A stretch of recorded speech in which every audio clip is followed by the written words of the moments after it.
Hey, welcome back to the Jason Rev Show. My guest, Marco. This is Star Wars Talk Episode 2. What? Yes, not about Episode 2. This is a second episode of Star Wars Talk. It's our episode. Our Episode 2. This is our Clone Wars. Yes. No, not Clone Wars. This is our Attack of the Clones. Yes, this is our Attack of the Yes. Clones. Look for the awkward romance between Jason and I. Yes. Very wooden between us. So, we haven't talked about, well, first what are we going to talk? We were going to talk a little about Jedi. There was somebody asked a question about Ewoks. What do we think of the Ewoks? Is a big question that I find a lot of people. There's a lot of hate in our Star Wars world especially for as much as people love the original trilogy. A lot of people hate on the Ewoks. So, what is your opinion of the Ewoks? It is not the first time that it's been brought up, but how old you were when you saw Jedi? Were the Ewoks great and cute, and did you love them, or were they childish and you couldn't get into it, kind of thing? My thought on the Ewoks: are the Ewoks cute? Yes, they are, but let's not forget that they're basically a warrior species. Okay. They are. Remember, they were going to eat the main characters. For whatever reason, Leia had won the good graces of them, and she was fine. And somehow they had a full human-sized outfit that she could wear. Hey, that was from the other humans they ate. that they didn't like. That's right. But, they didn't charm her like they didn't charm her. Luke, Chewie, and Han. They were all going to be eaten. That's right. So, the Ewoks are not to be trifled with. Yes, that's right. You saw their weapons and everything. I mean, did the Empire ever capture Luke, Han? No. The Ewoks did. That's right. And they were going to eat them. So, right off the bat, they're adorable, but, they're obviously a carnivorous species. Yes. And then they're a warrior race. Like, the Rebels... And there were plenty of them. The Rebels could not have won that battle without the assistance of their short little friends. Yes, and... So, were the Ewoks cute? Yes, but I think they're part of Star Wars lore. And you have to remember, part of what Lucas's message was the idea that this primitive tribal species could rise up against the technologically superior Empire and triumph. Yeah, I always thought that the little guy can win no matter how small they are. They can help you out. They're going to be there and they can help you out. And that shows like the underdog. The Rebels were always the underdog. They didn't have the manpower that the Empire had. They didn't have their ships were the older generation ships. They didn't have people making them off assembly lines, going and strip mining planets and using the resources of planets to build their stuff. So they were always the underdogs. So for them to go and get a bunch of underdog little, teddy bear looking guys, they were adorable. But but there's a lot of hate. I guess it is true that because I was a child when I saw it for the first, and I loved them, and I still love them to this day when I watch them. I mean, one of my favorite things in the last Rise of Skywalker was seeing Wicket and I guess his child, and it was like, oh, fucking right, it's Wicket, bringing that back together. Exactly. Somewhat Ewok related, but every time I talk about Jedi, I always feel the need to really point out the true hero of the rebellion, the one that made everything change, Chewbacca. And here's why. Okay, You've got 3 battles going on, right? Chewbacca, who never got a medal. Well, eventually he got his medal. His friend had to die. Okay, all right. Yeah. He didn't get his. He got awarded his friend's posthumous medal. Yeah, from the anti-Wookiee sentiments are terrible.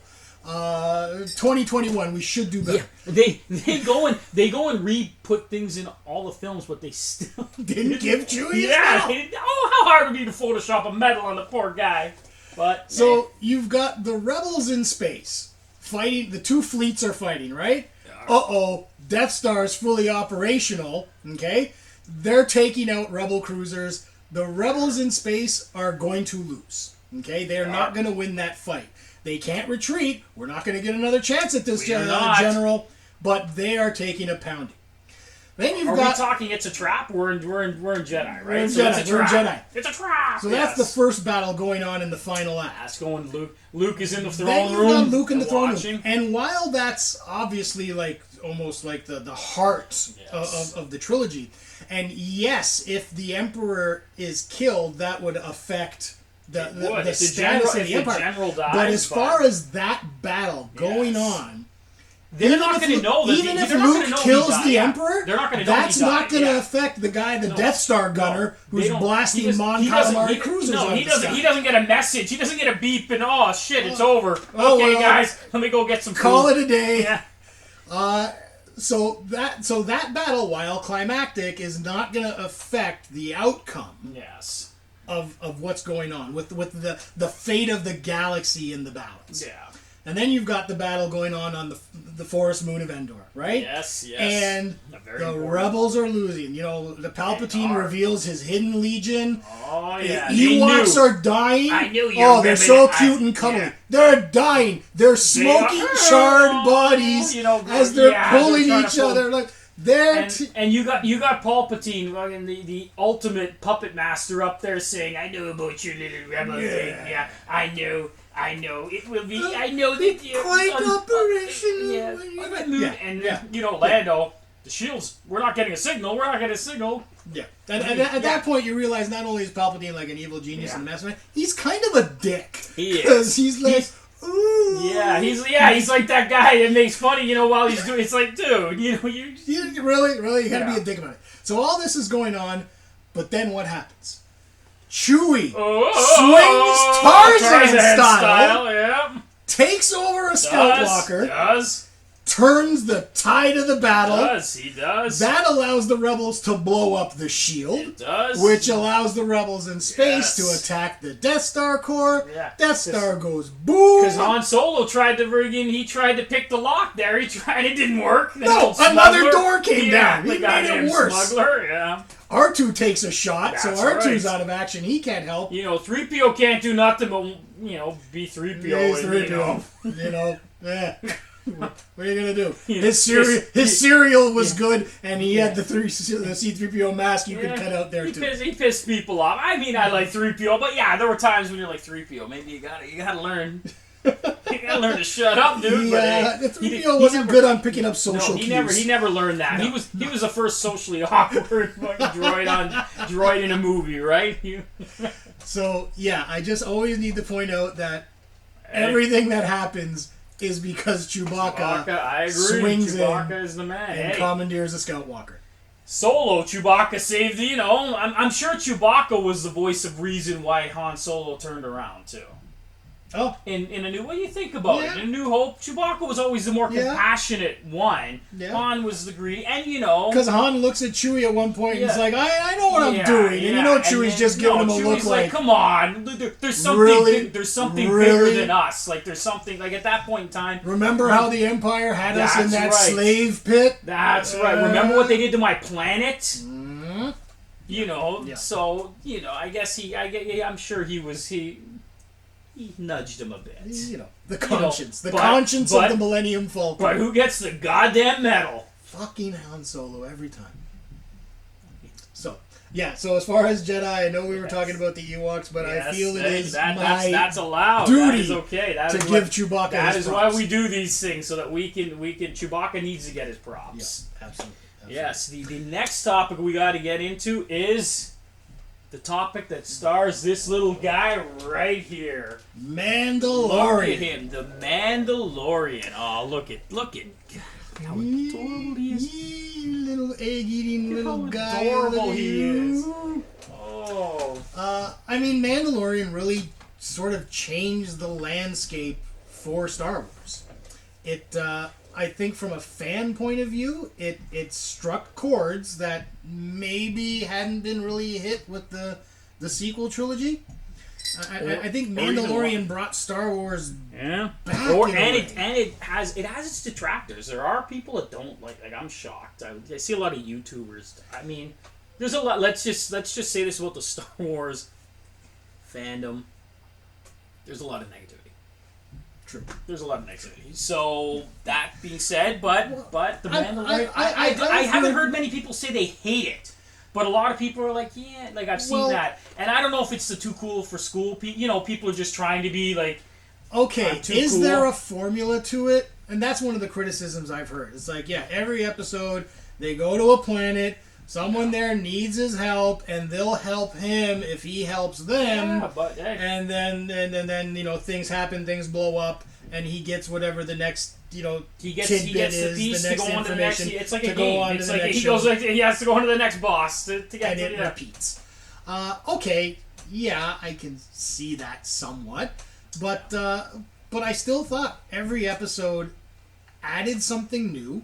Yes. The characters they introduced kind of kept it fresh, and that might have been the formula, but the nature of the mission changed. I mean, one episode's a heist. One episode's a train robbery. One episode is a prison break. One episode is helping farmers he didn't think he would have to help. He was going to land on a planet to hide. And there were definitely elements of Firefly. There were a lot of sci-fi tropes, as they say. And then you think about it, well, Firefly was in turn influenced by Star Wars. Yes, so it's space western, and you go back to some episodes in this season 2. There was alien influence. There was a lot of stuff influenced on samurai style. The Ahsoka it was beautiful to look at. Never mind the characters or anything. It was art. It was so good to look at, and with the music and the samurai standoffs. Dave Filoni knew how to direct an episode, and the episode that a lot of people love this season is the one with Bill Burr's character Mayfield. That whole conversation with people really love that interaction where he was talking the former talking to his former commander, and he was like. Yeah, it was a man with PTSD, and watching him deal with it. Star Wars growing up, especially the original trilogy, was very classic hero story. Yes. The good guys were the good guys, the bad guys were the bad guys. No. And that was great, right? It's classic storytelling. It's classic mythology. Yes. What that episode gave us, maybe for a more mature eye, a more mature viewer, the idea that it's not always so black and white. There's shades of gray with people. When they make it, and obviously spoilers, right? Yes. If you haven't seen The Mandalorian, you won't need to after this. They arrive, and stormtroopers are cheering. They made it, right? And great acting on Burr and Pascal's part, where they're like, we're and meanwhile it's like, these were the guys we're supposed to hate. These are the guys that get blown up by the millions on space battle stations. The people that Din Djarin was fighting were like freedom fighters. Those were the rebels, and it's like, oh my god, we're cheering for him to destroy. We're cheering for him because we want his character to survive. But it's like, what they're doing is to stop the Empire, and and that's you're watching that. Yeah. And then when you get when they get in there and they start interacting, I thought it was a great bit of storytelling to sort of just give us that idea that, and then it was the subsequent episode where they go to hijack the shuttle. Yes. And there's the two shuttle pilots, and one pilot's like, "Look, man, I'm just a guy." He gets it. Shoots him in the back. And then the other guy, even though that guy was, he was like the bad guy, and he was like saying shitty things.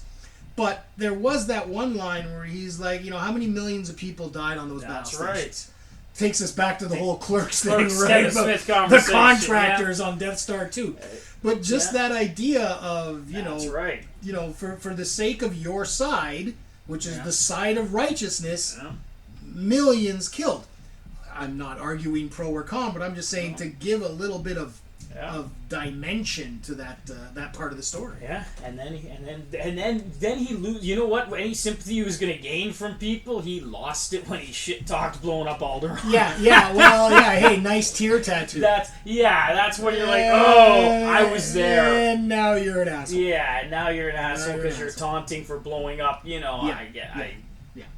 Again, I didn't mean to say that he was a sympathetic character. No, but he brings up that point, conversation which is that is like, you know what? There are innocents that probably died. They had a job, but there are innocents that probably died. You know, or because, what are acceptable casualties? In a time of war. That's right. And is a lot of people. Is it acceptable to wipe out 100 enemy soldiers, 1,000, 1,000,000? It's it just raises questions. And it makes people think. Is the Empire that Palpatine is evil? Yeah, you can look at individual characters and their motivations. Evil. I mean, yeah, but like the guy who like fixed the trash compactor on the Death Star. That's right. Yeah, who never picked up a blaster in their entire life. Yeah. Again, it just sort of added a dimension to the war. He's working. He's got a government job, working for the government. Yeah, that's it. Like it's like think of it. If we're benefits. Yeah, maybe he does his 2 years and then he gets his college paid for. I'm not saying it's it's. We're not advocating for evil empires. No, but I'm just saying that not everybody. It adds a dimension to the story that you have to think about. It's more than pew pew and exactly. There are depths to it that if you let yourself think about. Yeah. Which, I mean, you know what? Was it Rise of Skywalker? They touched on it as well when they talked about the whole idea of weapons manufacturers. Yeah. Like, the company that makes all these horrible TIE fighters, well, they made that was Last Jedi. That was Last Jedi. It was Benicio del Toro's character. Yes. Yeah. Benicio del Toro bringing the weird as only Benicio can. I mean, in my opinion, a complete and utter, like, you could have got anybody to play that role. Like, why you get somebody with his caliber just to play that? Well, at that point, it's almost like, hey, who wants to be in a Star Wars movie? It's like we're gonna just do a cameo of a celebrity, and it was. Yeah. Look, if I were an actor and they came to me and said, hey, you want to do like a small role in Star Wars? Daniel Craig played a stormtrooper. Yeah. I'll bring my own lightsaber. Which color do you want? I have several. Yeah. So it's a. But I guess back to the Mandalorian.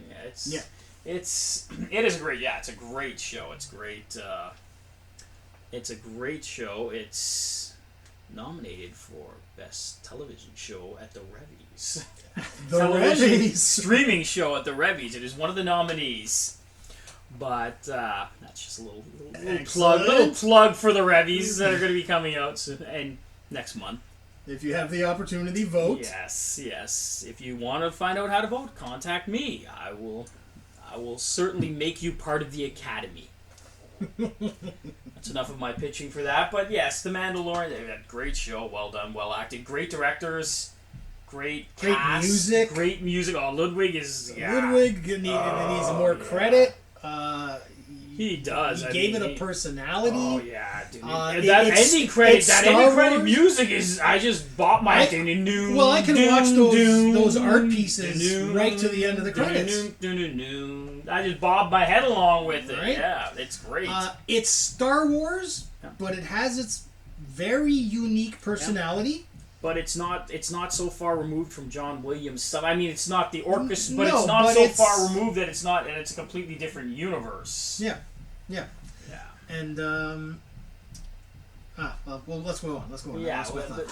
Okay. I think that's good. That's a lot on the Mandalorian for now. That's good for the Mandalorian. Let's see what we got. Yeah, and we're almost at the 20-minute mark. So this will be the quick last question. Okay. For this stuff, it was a viewer question.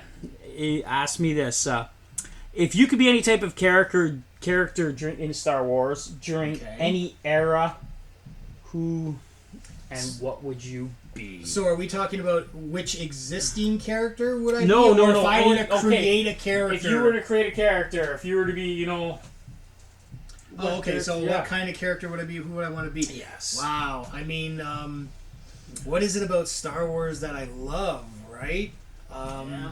And you got to think of things like if you pick a Jedi in the prequel, the pre. I could end up getting You're Order gonna get 66. killed. Yeah, you're Order 66. Do you really? Huh. Yeah. So you got to think about that. And I don't know much about the new one that came out, whatever it is, the high. What are they called? I forget what the name Republic, or is it the High Republic? I think it's the High Republic. Yeah, the new. I don't know much about that. I don't know much. I haven't done enough reading, so I wouldn't say back then. I haven't played the games, so I don't know like the video games, so I don't know about the other. I think I know what it is, and it's going to be based on. So, Star Wars fans, especially fans that are older, that enjoyed the stuff when they were a kid. Now, one of the things we always talk about is, that feeling I had when I was 10. All of a sudden I was 10 years old again and in the moment. Yes. So I've really, as much as I've enjoyed a lot, there was one definitive moment for me. Okay. And it was during Rogue One. Okay.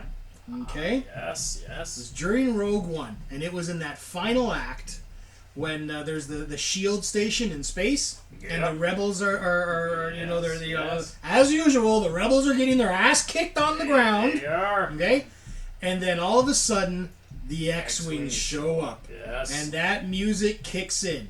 And you've got, and I mean, there's, because it was the old style X-Wings versus the new style. I don't even think so, but you know what it really was? It was the lighting. Because it was very reminiscent of, like, the Death Star battle. Yes. Where, like, you've got these, like, gray ships, essentially, that are very well lit. And the black space background and everything's gray. It's very striking, right? I get that. Is it Gareth Edwards was the director, I think, of Rogue One, I believe? So I guess so. He took his own... it was his love letter to, like... And they're doing X-Wing stuff, and they're flying, and that was my moment where I was in the chair in the theater, and I was just like, wow. John Williams music, X-Wing. So I'm going to say an X-Wing pilot. Yes. Maybe with the Rogue Squadron. Okay. That Luke and Wedge Antilles. Yes. Wedge Antilles. Yeah, respect Wedge Antilles. Mine was going to be... Mine very much. Finish yours up. And no, that's where I am. X-Wing mine pilot. Is also an X-Wing pilot who fights in the Battle of Yavin, also fights in all the subsequent... Much like Wedge, but doesn't get the notoriety of Wedge because... Wedge does not get the love that he deserves. He does, I guess, in the EU and some of the books afterwards, like Aftermath. He's a big character in the Aftermath trilogy of books. But yeah, he doesn't get as much love as he didn't get a medal either. I don't think. But all three. But he was at the battle. Battle of Hoth. The Battle of Hoth and Endor. And he was there for all. Time. He was there for all the major battles. He walked away from every one of those. Yeah, so that would not be every rebel pilot did. That's what I would be one of the ones that gets to survive. But I'm in that. I'm like. Wedge's wingman, I guess. I'm there shooting people unknown. The Star Wars video games I've always enjoyed most were like the X-Wing series or whatnot, flying those X-Wings. As much as and you know what? If I have some force sensitive, that might be what makes me. That might be what makes me a great pilot, and nobody who could test me. Nobody. There's nobody around to test at that point in time, right? Maybe. So yes, that is my end. We're very close with the answers. Yeah, like it. Yeah. Well, that's gonna conclude this episode 2. Tune in next time. We are going to talk about WandaVision and then other things as well. Thanks and subscribe and like. Click like. Thank you. Have a good one.